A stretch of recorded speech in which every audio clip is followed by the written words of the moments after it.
Number 1. Taxi drivers earn fortunes is one end of the scale, and then the second end of the scale is taxi drivers earn nothing and they're on benefits. But what's the truth? How much money can you earn as a taxi driver? Well, the myth is that they earn God knows how much, but the truth is somewhere in the middle. The truth basically is how much you want to put into the job. If you want to put loads into the job, you'll earn an all right wage, a decent wage. But to do that decent wage, you're doing 60 plus hours a week. The drivers who make the best money in the taxi trade are the ones who do 7 days a week. And there's some drivers who do every day, never have days off, 365 a year, Christmas Day, Boxing Day, New Year's Eve, New Year's Day, Easter, all the bank holidays, all the holidays, work the lot. They make the best money. But is that any life, making the best money, but having no time off? The average wage in a taxi driver really is about £600-700 a week now. That's what it is. The job at the minute is a bit saturated, but the myth is that they earn fortunes, they don't. If you want to really work hard at this job, if you want to really blast the hours in, you can make an all right wage. I'm not going to say you're going to make a fantastic wage, but you're going to make an all right wage. But then again, as we said in previous videos, your running costs are quite high, up to 30%, sometimes 40% in some cases, are your running costs. So that can be quite high. But yeah, fortunes or next to nothing. Some drivers do earn next to nothing. Some drivers just do the bare minimum. But mostly your average driver doing an average day will make about £600-700 a week. That's the average across the, because this, certain cities you earn more, certain cities you earn less, towns you earn more, some towns you earn less. Well, that's basically how it works with that one. So that's myth number 1. Do you earn fortunes? No, they don't. Number 2. Wolverhampton are taking over the taxi trade. Wolverhampton plated drivers now are everywhere, all over the country. They're taking over. They're just ruining the trade for everybody else. Well, that would be true. If every Wolverhampton driver worked in Wolverhampton, they'd kill it. They'd saturate the market too much. But Wolverhampton, and this is because of deregulation 2015, which came in to say your vehicle and your badge, your license is registered to the same council. You can take bookings outside your council area. That was the 2015 Deregulation Act. It got passed. It's in now. The genie's out the bottle with that. So Wolverhampton drivers are working across the whole of England, aren't they? They're working across the whole of England, except London, of course. So, it's spread out over. What I think should happen, because Wolverhampton are just issuing license all the time now, which is it's their prerogative.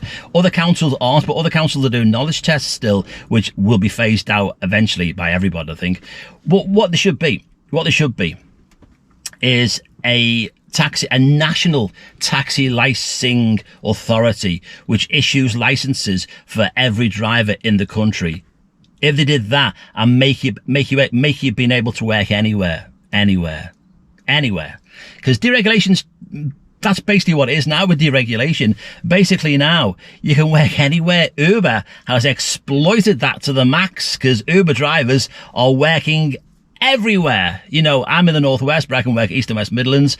Other Uber drivers are working across Yorkshire, and then they're working down into the Midlands and Lancashire. Or, TfL drivers are working down in Brighton.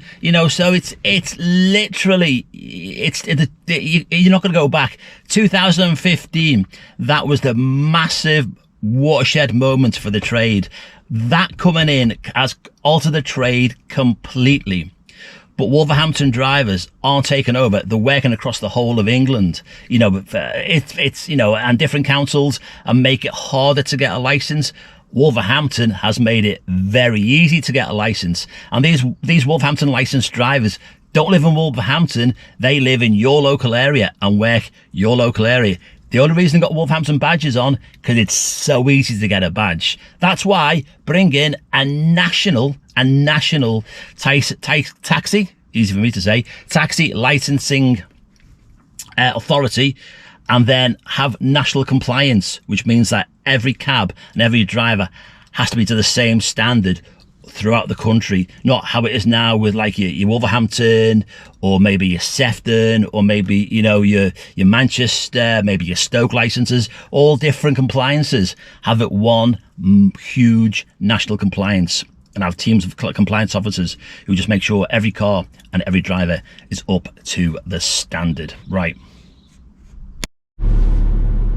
Number three.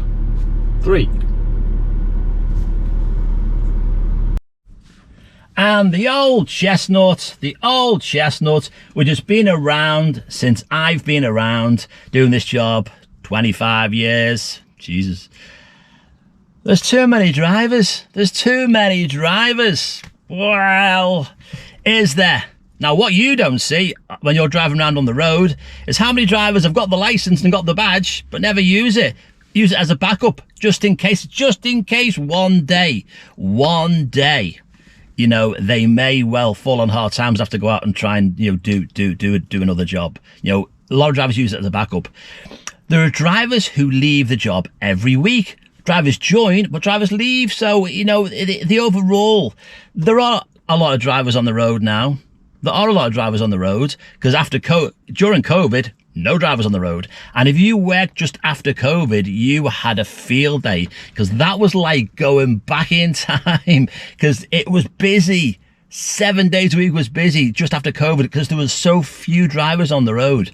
But now, as COVID's gone and we've got away from COVID now, and life has returned to normal after the pandemic, then the drivers are flocked back in again. Also, with the cost of living crisis as well, a lot of drivers now are doing this job, especially on Uber. On Uber, you can do this job just as a weekend job. So they work Monday to Friday during the week, and then they come on this job at the weekend. A lot of drivers do that now. So the weekends are now a bit more saturated than what they were before. But too many drivers?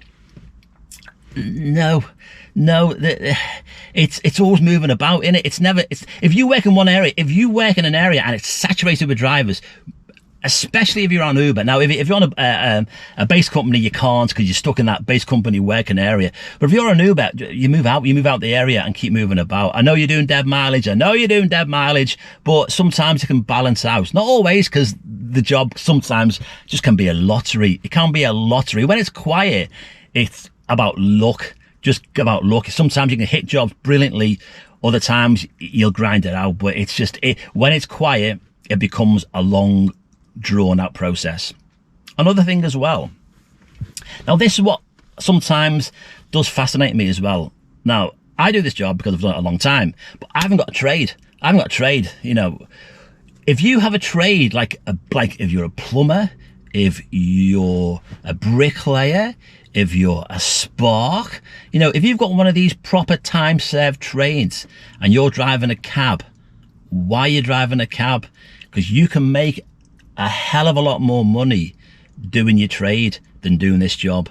Because this job is not the easy life. It's not the easy life. It's lots of, you know, it's lots of hours.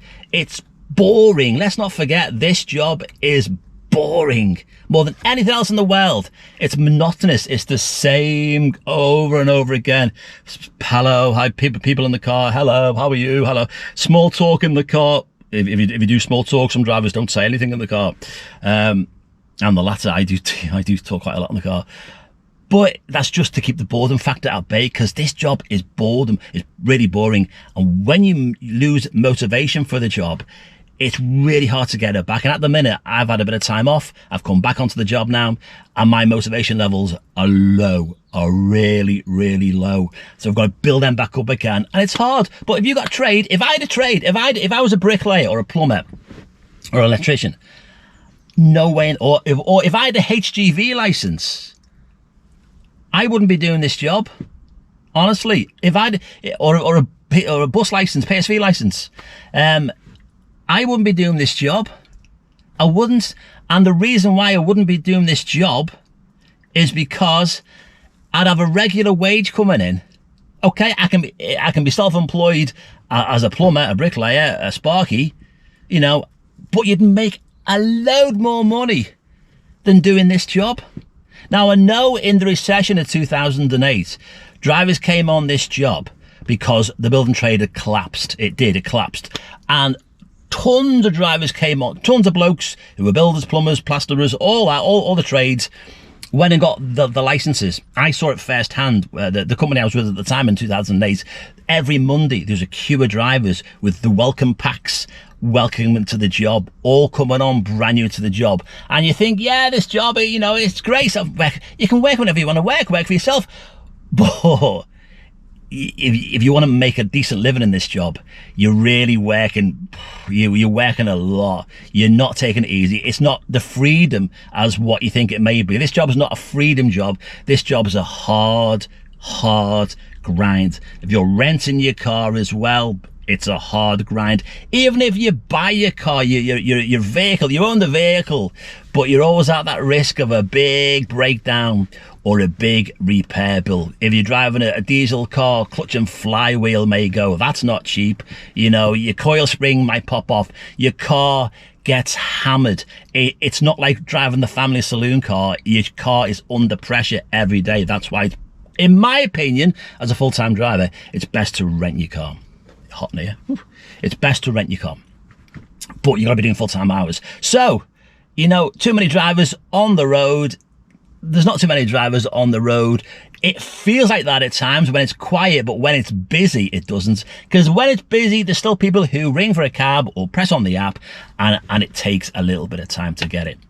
Uber Surge as well. People tell me Uber Surge is gone. Yeah. Do you know why it's gone? Because the customers have got wise to it.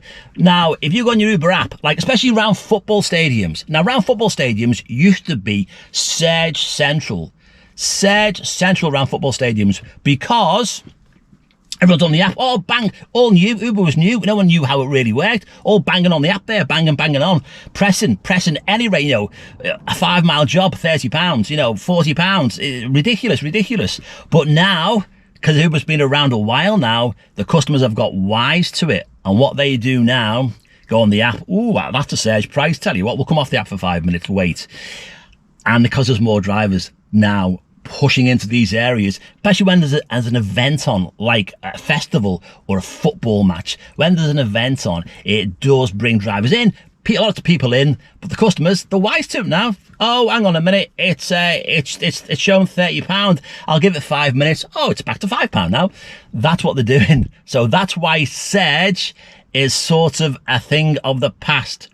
The Uber halcyon days, where the first couple of years, it was busy. Right, but too many drivers?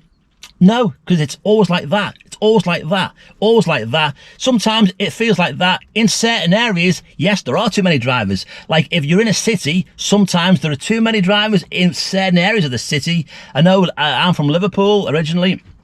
Liverpool, tons of drivers now on Uber, but they're all sitting in the same area. Like they all sit in the city centre. They all sit in just round the outside of the city centre, where it's concentrated with drivers, and that's why it slows right down. If you go to the outer areas, go to Chester, that's busier, but there's a lot less drivers in Chester.